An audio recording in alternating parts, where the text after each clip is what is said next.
Sumter County in southwest Georgia is an agricultural paradise.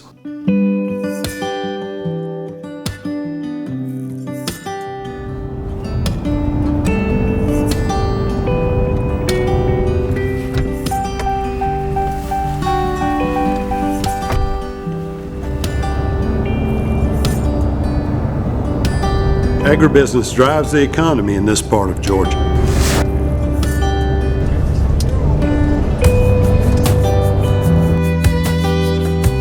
The most well-known town in Sumter County is the little village of Plains, the home of the 39th President of the United States.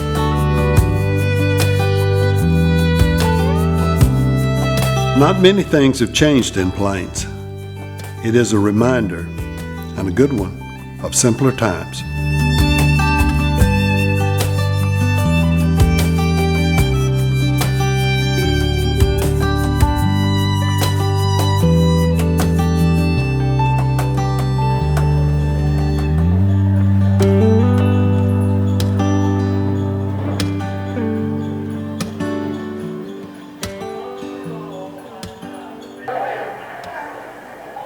I remember when we couldn't find a microphone. The primaries came in rapid succession.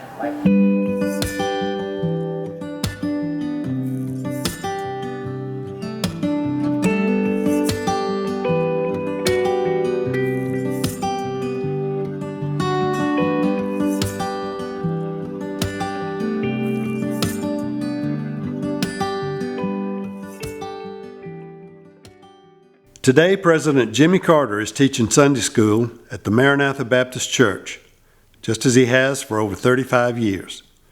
They come from all over the world, and they come early, just to get a seat. 2:45. You were here at 2:45? Sure was. George. First call, there's two calls already here. The next call came in at 3.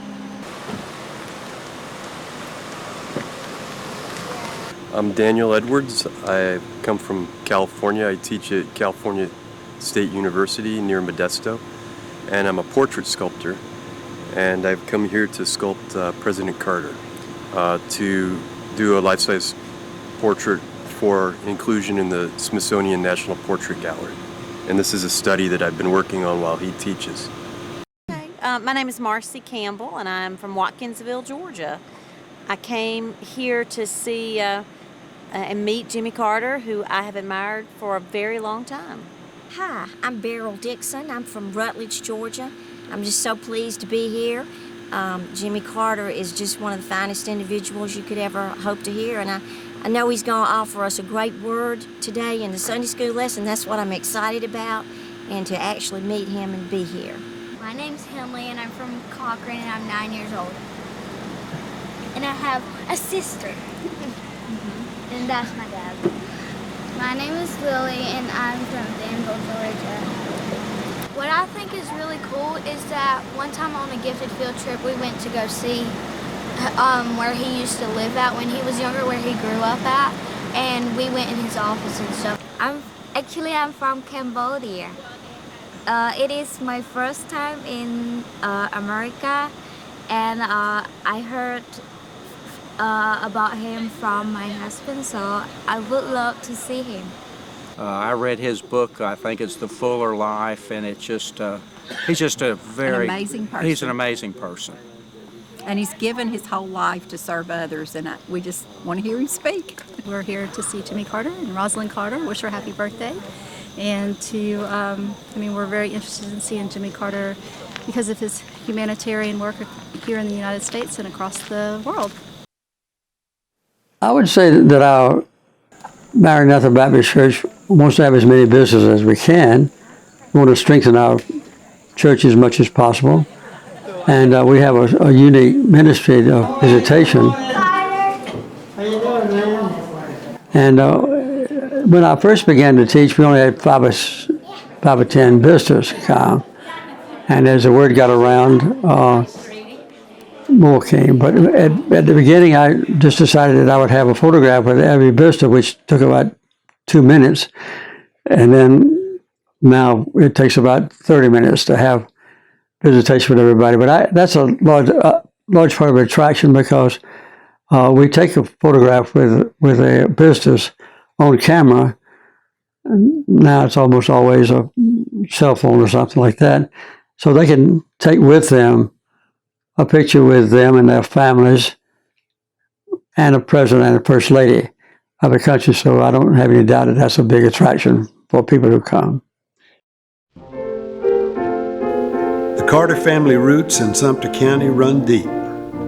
His great-great-grandfather was a member of the Friendship Baptist Church, the oldest church in the county, standing here since 1857.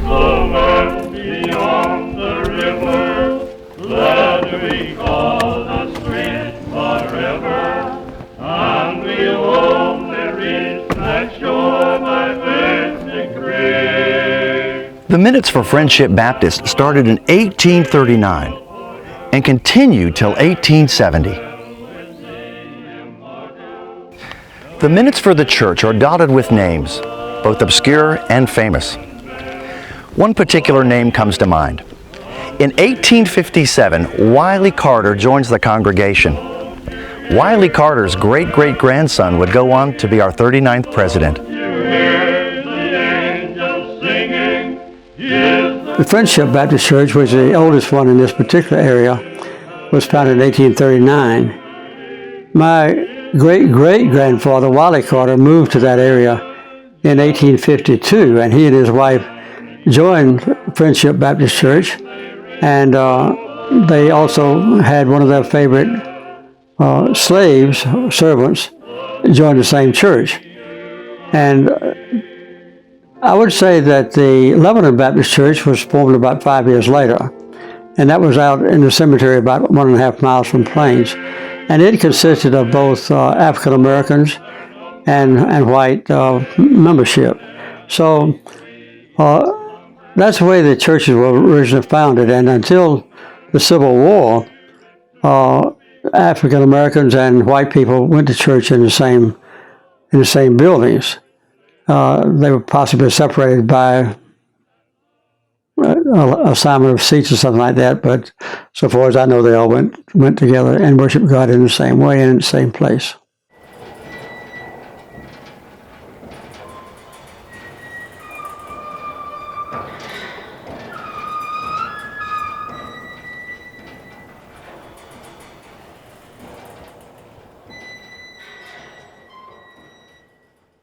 I think my childhood really affected me most in the urge to have African Americans and white citizens be equal. I grew up during segregation days. I lived in a community where our family was surrounded just by African Americans. My mother was a full-time registered nurse, and she was gone a lot, so I was basically raised and trained by African American women who took care of our house and for my father. And all my playmates were African American, and I worked in the fields with African Americans. So I think I derived my commitment to human rights more to that early childhood experience of discrimination against African Americans that we exhibited after the Civil War and before human rights days were implemented in our country. As much as anything else. I would say that a lot of the people who come to Maranatha Baptist Church, we have a good number of visitors who are African Americans who come to our church, for which we're very grateful, and they are always welcome. My name is Shirley Stroughton. I'm the pastor of St. John and St. Mark AME Church in Plains, Georgia, and it's just amazing that I've had the opportunity to meet President Carter. He loves the Lord and he speaks on it often, and we both have something in common to tell our brothers and sisters about the love of God and loving each other.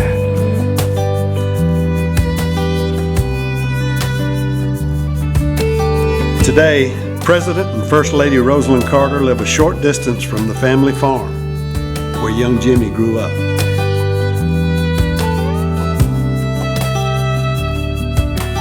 The family farm has been lovingly preserved and is now maintained by the National Park Service.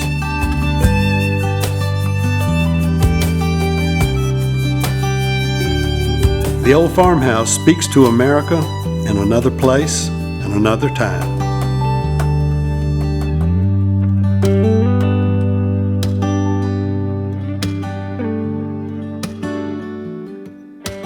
The farm was the focus of President Carter's childhood, a rural upbringing that made him in large measure the man he is and what he stands for. I would say our average visitation now when I'm teaching Sunday school is about 500 people, visitors. And so our 30 regular church members who attend have to take care of being host of that many people. And so we have generally, I would say, 15 to 25 foreign countries represented, and way over half of the states in the United States represented as visitors. Excellent, excellent. But we have any visitors here? Okay. And where are you from? I want to start here and kind of on the front. And where are you from? Maryland. Maryland. California. California. South Dakota. South Dakota. California. California, I'll say. Texas. Texas. North Carolina. North Carolina. Washington, D.C. Washington, D.C. I used to live in some of these places. Yeah. And over here, Nepal, and where else? Where? Minnesota. Alabama. Switzerland. Turkey. Philippines. Kenya. Okay. China. Florida, okay. That it over here? We got some folks here that have written a wonderful book about churches in rural Georgia, right? Yes, sir. And you're going to make a film on the same subject. You're going to be in. This is a pleasant duty of mine. This is sometimes I don't say no, and.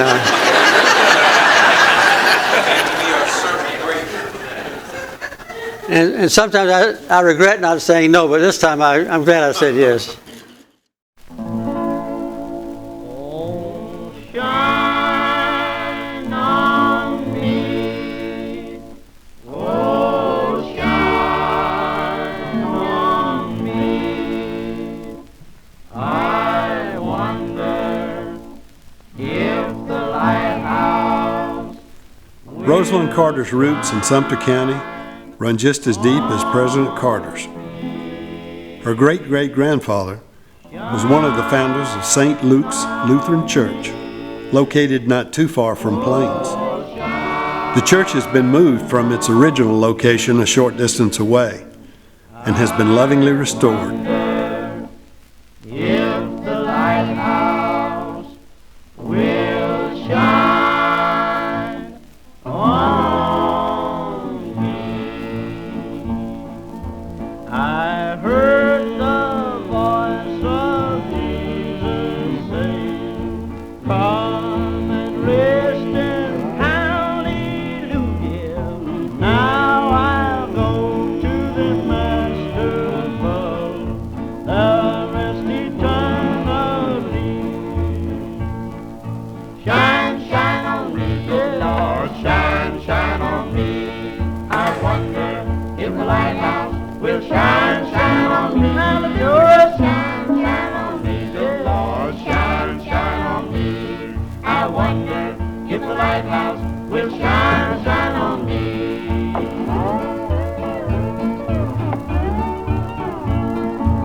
One of the three communities, church communities that came in and formed Plains was formed by Rosen's family. And they moved into this area in 1833 when all the first white people moved in here to replace the Indians who moved to the west.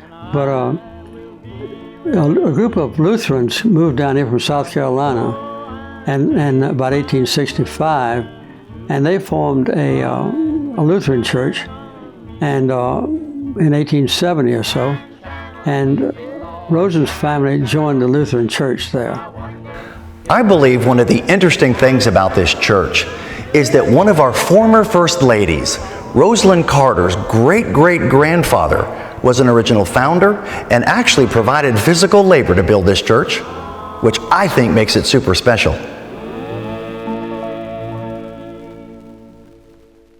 I think the main motivation for me to teach Sunday school, at least, was that my father taught Sunday school when I was a child.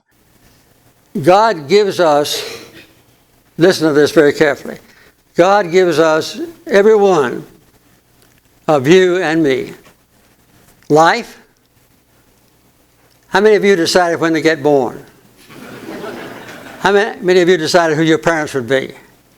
How many of you decided what kind of talents or abilities you would have? You see, God gives us life and complete freedom. And that's very important. You have complete freedom. And in your own private deliberations or process of making decisions, nobody can make those decisions except you. Not even your husband or wife. Not even your parents when you get old enough to think for yourself. So you have life and freedom. And God gives every one of us enough talent and enough opportunity to live a completely successful life in the eyes of God. And all the time I was growing up in the church, he taught me Bible lessons, and other kids as well. And I joined the Plains Baptist Church when I was 11 years old, primarily because of the influence of my father, Earl Carter. And I've continued with that, I think, to some degree. So I would guess that my basic faith in Jesus Christ, I'm a Christian, has been derived from my own studies and my own awareness of attraction of Christianity in my own judgment. But the introduction, I think, to my Christian faith was certainly because of my father. Every one of us has constant access 24 hours a day with our Creator, who knows everything, right, and can do anything. So at any time in your life when you're doubtful about setting a purpose in your life or overcoming a difficulty or having a happier life or more peaceful life, you can turn to God, who loves us and has our best interest at heart, and who knows everything and can do anything. Isn't that a wonderful gift? Well, I remained a member of the Plains Baptist Church, which is formerly Lebanon Baptist Church, until I finished my service in the White House. When we came home, we found that Maranatha Baptist Church had split off from the Plains Baptist Church because of arguments about two things, I would say. One was whether women could be deacons and pastors of the church, and also whether or not to admit African Americans into our church services. During those days, there was a transition taking place about the integration of black people into white churches. But I would say for a long time, almost 100 years, after the Civil War was over, the African American and white congregations worshiped on their own. Maranatha wanted to integrate our church racially, and so Maranatha was formed for that reason, and also to permit women equal rights with men. So that has been our church ever since we joined it after the White House years. And so every one of us has to realize that if we don't have a happy, purposeful, peaceful life, it's our fault, because we are the ones that have made all the decisions that have shaped who we are. I'm not going to ask you to raise your hand if you're not satisfied with the way you are. But each one of us has to decide that. But you're free, you see.